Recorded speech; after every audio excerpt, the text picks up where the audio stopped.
Oi pessoal, Carla aqui, apresento para vocês a nova série do canal CHEWED English, o Inglês Mastigado, ou seja, eu vou estar falando inglês com a legenda aqui embaixo em português, e enquanto vocês praticam listening, vocês podem pegar algumas dicas relacionadas à motivação, relacionadas ao aprendizado, ao foco, tudo com base em experiências que eu já tive ao longo do tempo estudando inglês e que talvez possa te ajudar. Okay, so here we go.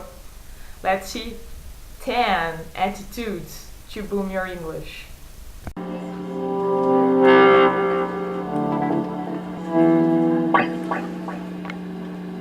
Here we go. Let me see my notes here because it's 10, so it's a lot, right?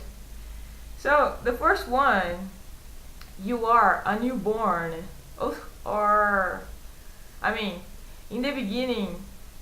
Look at yourself as a newborn, and that's what you really are when you're learning a new language. You know, it's just like a kid. You know, you don't know how to speak, you start listening a lot, and after listening a lot you start speaking, even if it's not so good, but you keep improving as time goes by. Okay, so think of it, you are a newborn to English. Well, step 2, let's see here. Portuguese, leave me alone, or doesn't matter, any language, any mother language, leave me alone, right? I must not think in Portuguese, but how can I do that? You know, it's really complicated to think when you are in the beginning, because anything you think about to try to create in English a question, a sentence, affirmative or negative, whatever you think, it's really complicated to think. But my tip for you is that you need to change your mindset. It's not overnight, you know. You need to start little by little, you know, changing some things. And a nice tip for you is whenever you create a phrase and it's pretty similar to your mother language, to Portuguese, for Brazilian people, suspect this, because probably it will be wrong, you know. For example, this is for Brazilian people, okay? If I ask you, quantos anos você tem in English? In the beginning you think about ter, like have, right? How many years do you have? So it's wrong. Actually, it's wrong. How many years do you have doesn't exist. You know, when you're talking about age, of course. So the right sentence is, how old are you, right? So think, whenever it's similar to Portuguese or your mother language, suspect, because probably it's wrong, okay? That's it. So think, it's evolution, it's mindset changing, it's not overnight. It's little by little, you know, it's time. It's all about time and discipline and keep improving, okay? So let's see number 3.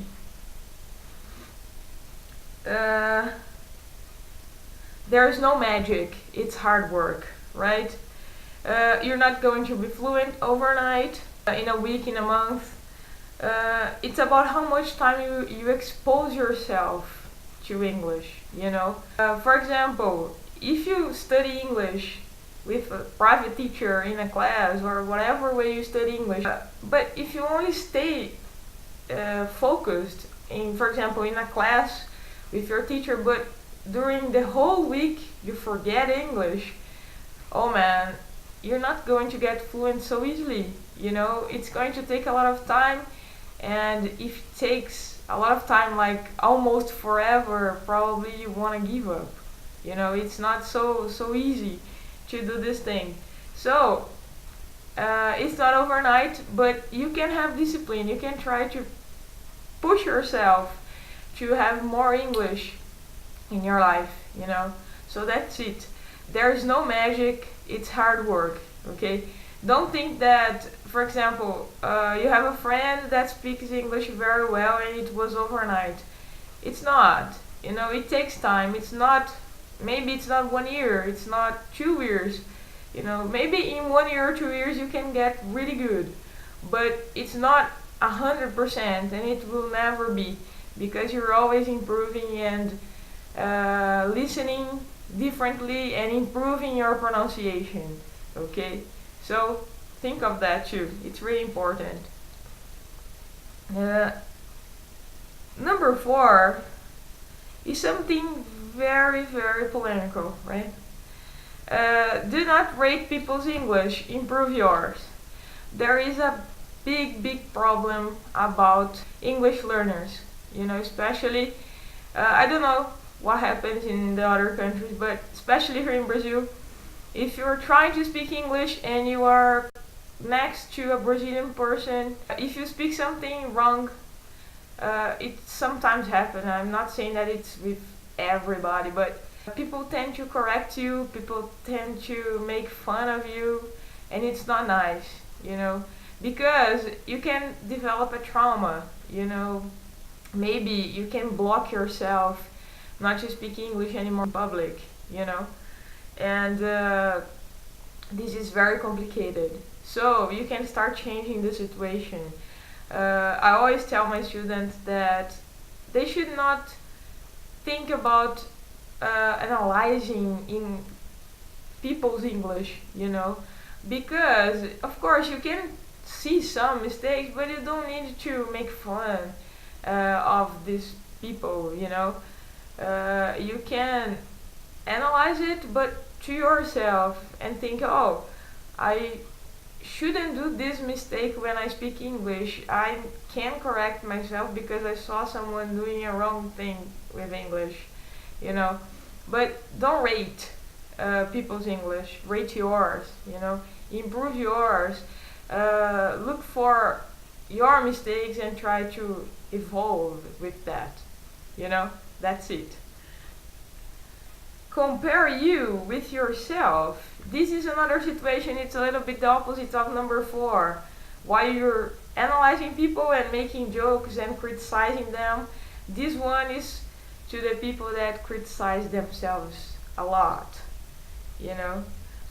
For example, you cannot be so hard with you when you are starting learning English, you know, because in the beginning you're making a lot of mistakes, you're learning a lot, it's a lot of information, and you need to slow down sometimes, but you can and you should compare you with yourself. For example, you're starting English today, and within a month you can compare you from the beginning with you now, for example.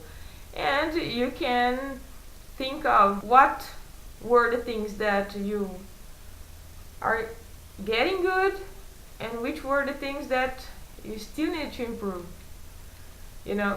So you should compare you with yourself. I call this as self-feedback, you know. Oh my god, there is a mosquito here.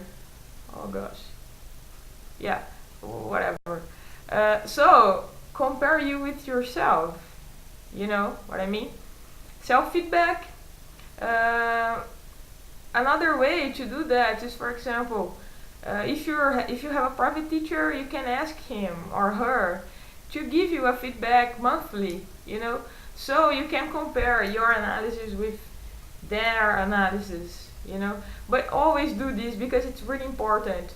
Don't wait too much to do this kind of analysis, for example, after 1 year, you know, because you can have a maintenance monthly, you know. You can check things very frequently, so you can improve it faster, you know, if you realize what's going on with you in English. Okay, so that's it. So guys, this is video 1, and I really hope that you enjoyed that. And I want to invite you to subscribe my channel, to like this video, and see you the next one. CHEWED English is still CHEWED English 1, but part 2, I'm going to finish the 10 steps to boom your English. Okay? See ya!